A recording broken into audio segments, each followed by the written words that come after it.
చూస్తారు. అవి హామీలు నెరవేరిస్తే మళ్ళొకసారి అవకాశం ఇస్తారు తప్ప ప్రజల మీద బతాయి పార్టీలు తప్ప ఎవరు అంటే ఇది కాదు. అది 2 సార్లు మేము అధికారంలో ఉన్నాం. మేము ఇంకా ఎన్నో చేస్తామనుకున్నాం, మాకన్నా ఎక్కువ చేస్తామని నమ్మిండ్రు.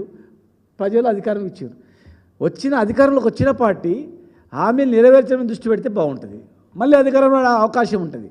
ఈ ఎమ్మెల్యేలు వాళ్ళు వచ్చినంత మాత్రం పార్టీలు ఉండవు. ప్రజలు ఉన్నంతకాలం పార్టీలు ఉంటాయి. ప్రజలో మన విశ్వాసం ఉన్నంతకాలం మనం ఉంటాం, అధికారం ఉంటుంది. మనం విశ్వాసం కలిగిస్తే ఒకసారి మేము అధికారంలోకి వచ్చిన తర్వాత ఒకసారి విశ్వాసం కలిగించినాం.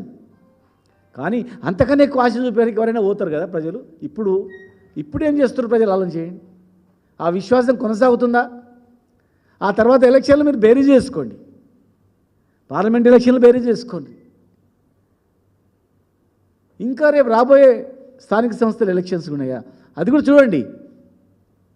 చూసిన తర్వాత మనం అధికారంలోకి వచ్చిన వెంటనే ప్రజలు ఏం ఆలోచన చేస్తున్నారు అని దృష్టి పెట్టండి. ఈ పార్టీ త్యాగాల పునాదుల మీద నిర్మించినటువంటి పార్టీ ఇది.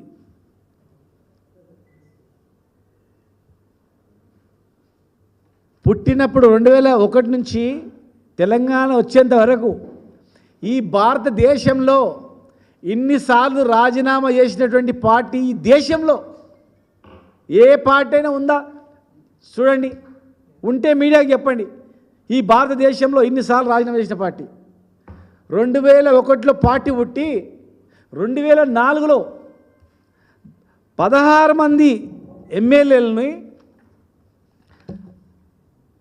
4 ఎంపీలని పట్టుమని ఒక కాగితం ముక్క రాజీనామా చేసి బయటకు వచ్చినటువంటి పార్టీ. 2004 నుంచి మొదలుకుంటే 2013 వరకు ఎన్ని రాజీనామాలు చేసిండ్రో లెక్కేసుకోండి.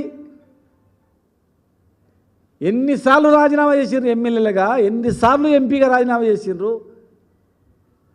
కేంద్ర మంత్రి పదవి కూడా రాజీనామా చేసి, రాష్ట్రంలో 4 మంత్రి పదవులు కూడా రాజీనామా చేసి, ఒక సెంట్రల్ మినిస్టర్, 4 స్టేట్ మినిస్టర్స్, ఎమ్మెల్యేలు అన్ని రాజీనామా చేసి రాష్ట్రం గురించి నిలబడేటువంటి పార్టీది.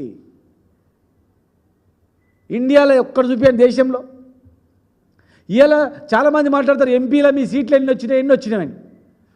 గుర్తుపెట్టుకోండి, ఈ భారతదేశంలో 14 చాలా పార్టీలు, బీఎస్పీ నుంచి మొదలుకొని చాలా పార్టీలు.